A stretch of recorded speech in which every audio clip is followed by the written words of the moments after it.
പോകുന്നത് the beckon of ഹോപ്പിന്റെ ബാക്കിയാണ്. അപ്പം നമുക്ക് കുറച്ചധികം പോർഷൻസ് കംപ്ലീറ്റ് ആക്കാനുണ്ട്, കാരണം നമ്മൾ 6 തുടങ്ങിയിട്ടേ ഇല്ല. അപ്പോൾ നമുക്ക് പാർട്ട് 2 ഒരു 10-64 പേജ് ഉണ്ട്, 2-3 ആഴ്ച കൊണ്ട് തീരുമെന്ന് അറിയില്ല. സോ നമുക്ക് നോക്കാം, എന്തായിരുന്നാലും റിവിഷൻ നമുക്ക് അടുത്ത് തന്നെ സ്റ്റാർട്ട് ചെയ്യാം. സോ നമ്മൾ ബെക്കൺ ഓഫ് ഹോപ്പിന്റെ ബാക്കി പഠിക്കാൻ പോകണം. So let's start. Usha recalled the experience with delight. അതായത് നമ്മൾ ഉഷേനെ ഡൽഹിയിൽ പോകാൻ വിളിച്ചത് വരെ അല്ലേ പഠിച്ചത്. അപ്പോൾ ഉഷ അവളുടെ പഴയ ആ ഒരു ഓർമ്മകൾ, റീകോൾഡ് മീൻസ് ഓർക്കുക എന്നതാണ്, പിന്നെയും ഓർത്തെടുത്തു. സന്തോഷത്തോടെയാണ് ഓർക്കുന്നത്. നമ്മൾ സാധാരണ വിഷമമുള്ളതൊക്കെ നമ്മളിങ്ങനെ കരച്ചിലൊക്കെ വരുമല്ലേ നമുക്ക്. അടുത്തതായിട്ട് it was the first time I had stepped out of my village. അതായിരുന്നു ഞാൻ എൻ്റെ വില്ലേജിൽ നിന്ന് ആദ്യമായിട്ട് പുറത്തിറങ്ങുന്ന ആ ഒരു ദിവസം. അത് നമ്മളൊരു സ്ഥലത്ത് തന്നെ, അപ്പോൾ നമ്മൾ ജയിലാണെന്ന് വയ്ക്കാം. ആ ജയിലിൽ തന്നെ ഒരു 2-3-4 മാസമൊക്കെ കിടക്കുമ്പോൾ പെട്ടെന്ന് നമ്മൾ പുറത്തിറങ്ങുമ്പോൾ നമുക്കൊരു സന്തോഷം ഉണ്ടാവില്ല. അത്രയും ഓക്കെ. ഞാനിപ്പോൾ ജയിൽ ഉദാഹരണം പറഞ്ഞതേ ഉള്ളൂ. ഇപ്പോൾ ഒരു നമ്മളെവിടെയെങ്കിലും കുടുങ്ങിപ്പോയെന്ന് തന്നെ നിങ്ങളങ്ങ് വിചാരിച്ചോളുക. ഓക്കെ. അടുത്തത് all of us were ecstatic to travel like any other citizen, stay in hotels and eat fancy food. അതായത് എല്ലാവരും എക്സ്റ്റാറ്റിക് മീൻസ് എക്സൈറ്റഡ് ആവുക എന്നതിന് ആ ഒരു അർത്ഥമേ ഉള്ളൂ. ഓക്കെ. അപ്പം എല്ലാവരും വളരെ സന്തോഷമായി, ഭയങ്കര എക്സൈറ്റഡ് ആയിരുന്നു, ഭയങ്കര ഒരു എന്താ പറയുക ആകാംക്ഷ ഉണ്ടായിരുന്നു എല്ലാവർക്കും. ഇങ്ങനെ എന്താണ് പുതിയ ആളുകളെ പരിചയപ്പെടുക.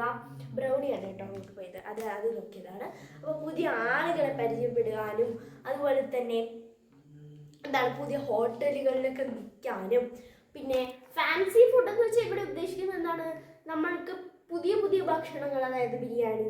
അന്നൊന്നും ബിരിയാണി ഒന്നും ഇല്ലല്ലോ അവരുടെ ആ ഒരു വില്ലേജിലൊന്നും.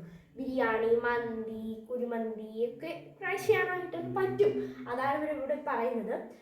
Upon her return from Delhi, Usha started convincing other women, including her mother-in-law, to give up manual scavenging. Convincing means ബോധ്യപ്പെടുത്തുക. അതായത് എല്ലാവരെയും ഉഷ ഡൽഹിയിൽ നിന്ന് തിരിച്ചു വന്നതിന് ശേഷം ഉഷ ഇങ്ങനെ മറ്റുള്ളവരെ ഇങ്ങനെ പറയാൻ തുടങ്ങി, നമ്മൾ എന്തിനാണ് ചുമ്മാ ഈ തോട്ടിപ്പണിയും ഒക്കെ ചെയ്തുകൊണ്ടിരിക്കുന്നത്.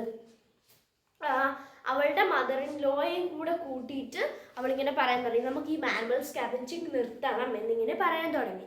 But she soon found out that if one woman left the job, others would join it. അതായത് അവൾക്ക് അപ്പോഴൊരു കാര്യം മനസ്സിലായ എന്താന്ന് വെച്ച് കഴിഞ്ഞാൽ, അല്ലെങ്കിൽ അവൾ അപ്പോൾ അടുത്ത് തന്നെ കണ്ടുപിടിച്ചൊരു സത്യം എന്താണെന്ന് വെച്ച് കഴിഞ്ഞാൽ, ഒരാൾ ഇപ്പം ലെഫ്റ്റ് ചെയ്ത് പോവുകയാണ് എന്ന് വെക്കാം മാനുവൽ സ്കാവെഞ്ചിങ്, അതിനു വേണ്ടി അടുത്ത ആൾ ജോയിൻ ചെയ്യും. The root cause of the problem was the lack of proper sanitization in the village. അതായത് ഈ ഒരു വില്ലേജിന്റെ ഇങ്ങനെയുള്ളൊരു ഇതിന് കാരണം എന്താണെന്ന് വെച്ച് കഴിഞ്ഞാൽ, അല്ലെങ്കിൽ ഈ ഒരു ഇങ്ങനെ മാനുവൽ സ്കാവെഞ്ചിങ് വേണ്ടി വരുന്ന കാരണം എന്താണെന്ന് വെച്ച് കഴിഞ്ഞാൽ, ഒരു എന്താ പറയുക, എന്താണ് പ്രോപ്പറായിട്ടുള്ള ഒരു അത്യാവശ്യം നല്ല രീതിയിലുള്ള ഒരു സാനിറ്റൈസേഷൻ ഈ വില്ലേജിന്, ഒരു വൃത്തി ഈ വില്ലേജിന് ഇല്ല എന്നുള്ളതാണ്. ഇപ്പം അവിടെ ഒരു വേസ്റ്റ് കിടക്കുന്നുണ്ട്, നമ്മളാരും എടുക്കത്തില്ല, അതാരെങ്കിലും എടുത്ത് കളയുമെന്ന് പറഞ്ഞാൽ നമ്മളങ്ങ് പോകും. അതുപോലെ തന്നെ ഇവിടെ കുമിഞ്ഞു കൂടി കിടക്കുന്ന വേസ്റ്റും, അതുപോലെ തന്നെ ഒരു വൃത്തിയില്ലാതെ ഒരു ബാത്റൂമുകളൊക്കെ വൃത്തിയില്ലാതെ ഒരു സൂക്ഷിപ്പൊക്കെ ഉണ്ടല്ലോ, അതൊക്കെ തന്നെ. ഓക്കെ നെക്സ്റ്റ് നോക്കാം. The primitive toilets in homes needed manual scavenging and no privileged person was willing to do that by themselves. അതായത് ഈ ഓരോ വീട്ടിലൊക്കെ ഉള്ള ഒരു അകത്തെ ടോയ്ലറ്റുകളൊക്കെ ഇല്ലേ, അപ്പം ആ ടോയ്ലറ്റുകൾക്കൊന്നും വീട്ടിലെ ടോയ്ലറ്റ് അതൊന്നും വൃത്തിയാക്കാൻ വേണ്ടിയിട്ട് ആ വീട്ടിലുള്ളവർക്കൊന്നും പറ്റത്തില്ല. അതിന് ഈ തൊട്ടിപ്പണിക്കാർ തന്നെ വരണം. ഓക്കെ, മനസ്സിലായില്ലേ?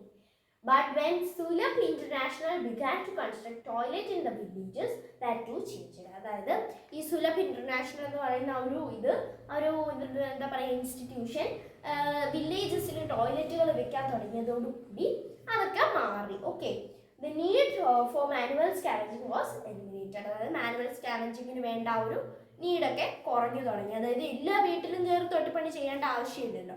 ഒരു വില്ലേജിൽ ഒരു 5 ടോയ്ലറ്റ് ഉണ്ടെങ്കിൽ 5 ടോയ്ലറ്റ് മാത്രം വൃത്തിയാക്കിയ പോലെ ചിലപ്പോൾ ഒരു വില്ലേജിൽ 100 വീട് കാണും, ചിലപ്പോൾ 50 വീട് കാണും. 50 വീട്ടിൽ മാനുവൽ സ്കാവഞ്ചിങ് നടത്താൻ 50 പേര് വേണം, അല്ലെങ്കിൽ 60 പേര് വേണം, ഓക്കെ 100 പേര് വേണം. അപ്പോൾ നിങ്ങൾക്ക് മനസ്സിലായില്ലേ? അപ്പം അത് എലിമിനേറ്റ് ആയി. അപ്പം ഇവിടെ ഒരു 10 പേര് മാനുവൽ സ്കാവഞ്ചിങ് ജോലി ചെയ്ത് കഴിഞ്ഞാൽ സിമ്പിളായിട്ട് തീർന്നു. Usha was soon appointed the president of the training centre. അങ്ങനെ ഉഷ പെട്ടെന്ന് തന്നെ എന്ത് ചെയ്തു, ആ ഒരു ട്രെയിനിങ് സെന്ററിന്റെ പ്രസിഡന്റ് ആയിട്ട് ജോയിൻ ചെയ്തു. She now has hundreds of woman under her guidance. അതായത് അവളുടെ കീഴിൽ ഇപ്പോൾ 100 കണക്കിന് വുമൺസ് ഉണ്ട്. Usha visited the USA and many countries in Europe and Africa as part of Sulabh team. അതായത് സുലഭ് ടീമിൻ്റെ ആ ഒരു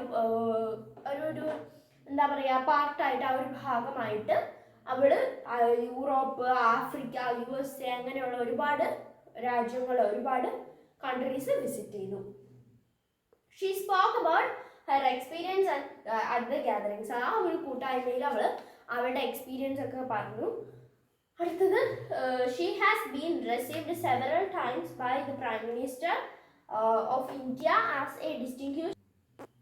ഓക്കെ, അതായത് ഉഷയ്ക്ക് അവൾ ആ ഒരു ഇന്ത്യൻ പ്രസിഡന്റിന്റെ കയ്യിൽ, പ്രൈം മിനിസ്റ്ററിന്റെ കയ്യിൽ നിന്നും എന്താണ് ഒരുപാട് പ്രാവശ്യം ഇങ്ങനെ ഗസ്റ്റ് ആയിട്ട് വിളിച്ചിട്ടുണ്ട് എന്ന് പറയണം.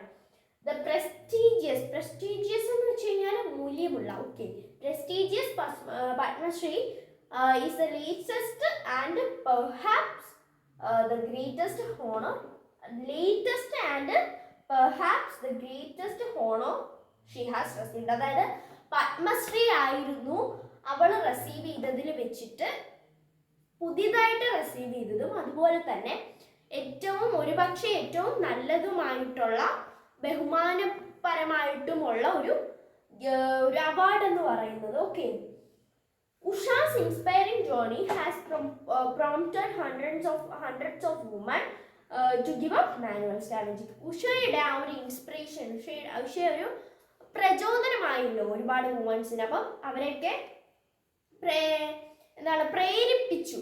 ആര്? ഉഷ. എന്തിന്? വുമൻസിന് മാനുവൽ സ്കാവഞ്ചിങ് നിർത്താൻ വേണ്ടി.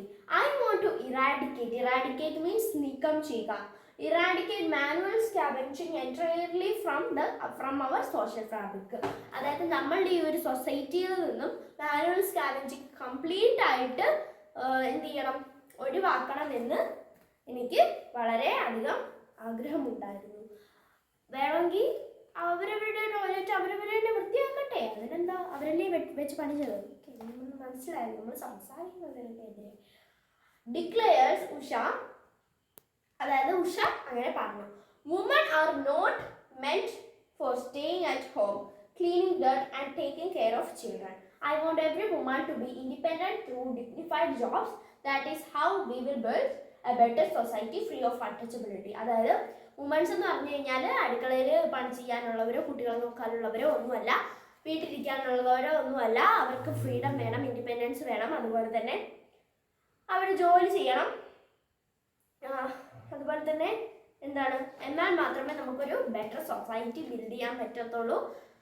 തൊട്ടുകൂടായ്മയില്ലാത്ത, ജാതി വിവേകമില്ലാത്ത ഒരു സൊസൈറ്റി നമുക്ക് ബിൽഡ് ചെയ്യാൻ പറ്റത്തുള്ളൂ.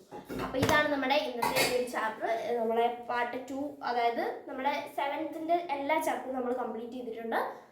സോ ഇന്നത്തെ വീഡിയോ ഇത്രയുള്ളൂ. എല്ലാം ഇഷ്ടപ്പെടുന്ന സബ്സ്ക്രൈബ് ചെയ്യാൻ, ലൈക്ക്, സപ്പോർട്ട് ചെയ്തിട്ടുള്ളൂ. ബൈ.